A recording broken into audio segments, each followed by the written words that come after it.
The whole system works better than I thought it would, and it's more useful than I thought it would be. I've been using the INNOVV blind spot detection for about 4 months now, maybe a little more than that. And I wanted to wait to do a review until I had at least a few months on it to see how well it held up and to make sure it wasn't just a novelty thing that I just added to this 300. Now, I don't find myself using it or relying on it when the weather's really nice out in the middle of the day, because when I'm riding, it's, you know, comfortable, I'm relaxed, I'm looking around, you know, and I ride with progressive lenses too. So when I turn my head to check, I have to turn a little further than somebody that doesn't wear glasses or somebody has just a single prescription, because there's some distortion right here. So I kind of have to turn my head this way, look out the top, and look back. Riding at night or in bad weather, I'm less likely to turn so much because I'm more focused on what's in front of me.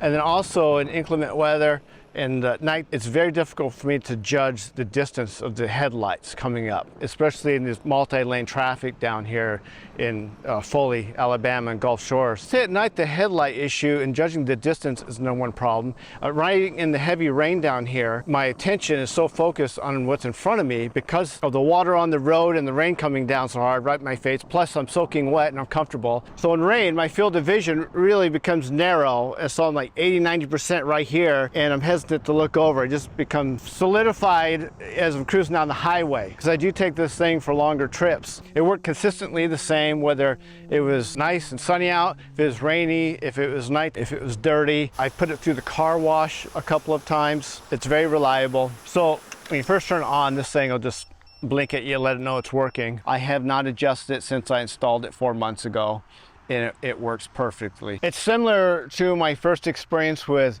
anti-lock brakes and then later traction control. Two things I thought wouldn't be very useful or needed or kind of a waste of money.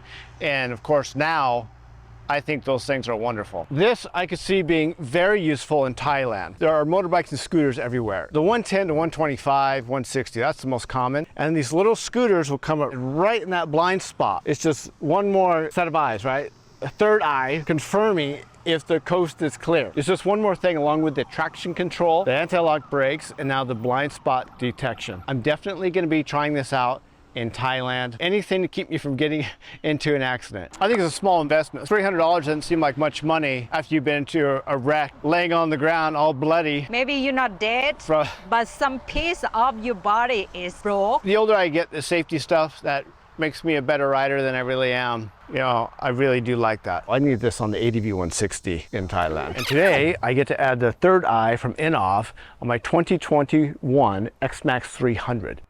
Very nice packaging. It looks like good quality. Inside, instruction booklet, and got the radar sensor, the light indicators mount on the mirrors, the control module, and all of the mounting hardware. Simple enough. First thing I'm going to do is start with removing that front fairing that covers the battery. All this plastic comes off fairly easy.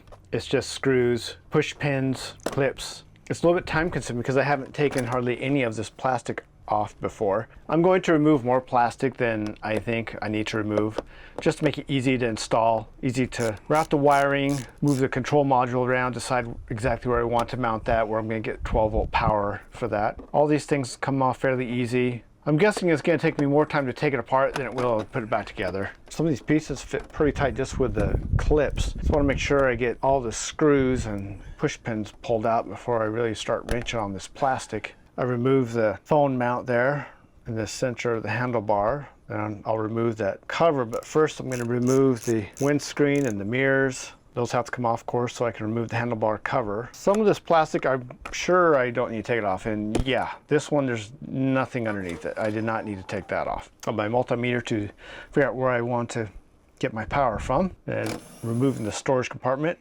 It's a good time to clean the engine off too if I needed to, because it sits underneath there, of course. This is the plastic that sits along the frame where I'm going to probably route my wiring. I'm going to splice right into the clearance light on the left side there, so I'll have 12 volts when the ignition is on and nothing when it's off, of course. That was the easiest power source to get to, that's why I spliced into that. Then I routed the ground wire back up to the battery, routed the signal lights up through there along the handlebars, Put the control module about where I want it, and now I'm going to mount the radar sensor. I'm going to stick it right here. Easy spot. That way I don't have to drill one hole, and with one burr kind of take out the ribs there. So that mounts it very easy, and it's going to look nice when I'm done. I'm going to point that down just slightly like the instruction manual says. I'm going to route this through to meet up with the other one, and that's why I did not mount the module yet. Connect those, put a little bit of electrical tape, keep moisture out. I'm going to mount the control module right there, right where I spliced it. In case I ever have to get in there and work on anything, it's all right there. Connect my ground, test it out. Make sure lights, everything turn on. Everything looks good. Put my mirrors on just so I can measure the wiring, figure out where I need that. Take the mirrors off so I can put the handlebar cover on, route through the handlebar cover, then put the mirrors on. So I start at the back, wire tying all the wire at the radar and work forward. So any extra slack in the cable, the wire, the harness is going to end up covered up on that front fairing on that left side. I'm going to finish up with the indicator signal stuck on the mirror here. A little alcohol, clean the mirrors. I stick those on, everything looks good. Then I finish tying up those wires, the last wires right there, make it look real nice and neat and permanent. Put the final fairings on carefully, not to break anything.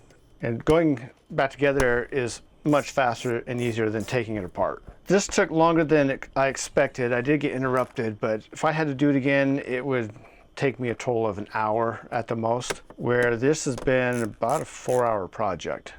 Ignition on, lights blink 3 times. It is ready to go. If you liked the video, give it a thumbs up so I know.